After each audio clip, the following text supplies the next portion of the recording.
Alors, mon métier, c'est directrice des ressources humaines.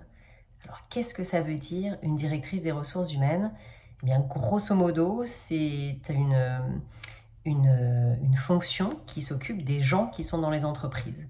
Donc, ça veut dire que on va aider les gens à rentrer dans l'entreprise, on va les aider une fois qu'ils sont dans l'entreprise à se développer, à grandir, et on va s'occuper d'eux pendant toute leur carrière dans les différentes entreprises dans lesquelles ils sont. Alors, comment j'en suis arrivée là? Un petit peu par hasard, pour être honnête. J'étais surtout très curieuse étant petite ou étant adolescente et je m'intéressais à tout plein de choses. Je ne savais pas très bien ce que je voulais faire, ou plutôt j'avais plein d'idées. Et surtout, ce que je faisais, du coup, c'était parler aux gens, essayer de comprendre ce qu'ils font, essayer de creuser. Euh, Souvent, on ne peut pas savoir quel métier on veut faire dans la vie parce qu'on ne sait même pas que ces métiers existent. Et en l'occurrence, le mien, le métier de directrice des ressources humaines, je ne savais pas que ça existait. Je ne savais pas ce que c'était jusqu'à ce que je sois finalement beaucoup plus grande et que je parle avec des adultes qui avaient déjà ces métiers-là et qui m'ont fait comprendre ce qu'ils faisaient et qui m'ont du coup passionnée par ces sujets-là.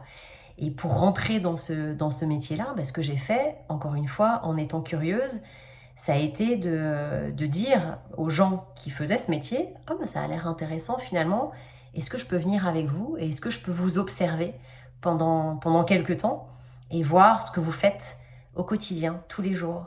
Et c'est comme ça que j'ai découvert ce métier et que je suis littéralement tombée amoureuse de ce métier et que derrière, j'ai fait mes études pour pouvoir faire ça et que je suis rentrée dans les ressources humaines bien plus tard après. Mais voilà comment j'en suis arrivée là. Alors pourquoi j'ai choisi ce métier ou pourquoi je suis tombée amoureuse de ce métier-là? C'est parce que, alors ça fait un peu cliché parfois peut-être, mais c'est parce que j'aime les gens fondamentalement et que ce métier-là, finalement, c'est vraiment s'occuper des gens. C'est comprendre ce que font les entreprises, comprendre comment une entreprise vit, etc. Mais une entreprise, elle ne peut pas vivre si les gens ils sont pas bien.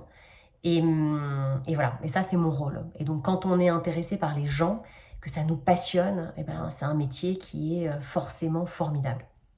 Voilà pourquoi je fais ce métier-là.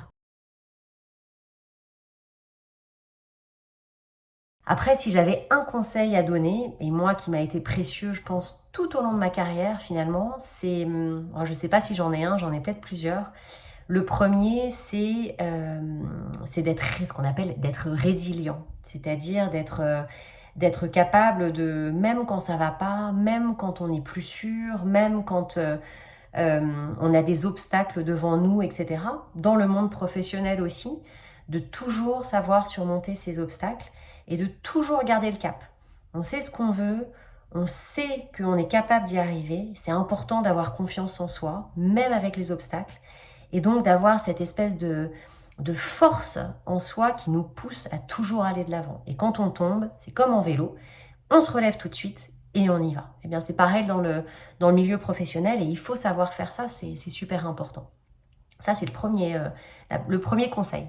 Le deuxième conseil, c'est, je pense, peut-être le plus important, et surtout pour des jeunes filles comme vous, c'est d'être soi-même. C'est important dans le monde professionnel d'être soi, d'arriver avec ce que l'on aime, ce que l'on n'aime pas, ses forces, ses faiblesses, pas essayer de rentrer dans les chaussures d'une autre ou en particulier d'un autre parfois, et d'avoir toujours cette ligne droite avec soi-même d'être dans le vrai. Donc voilà, soyez vous-même, c'est sans doute le meilleur conseil que je puisse vous donner.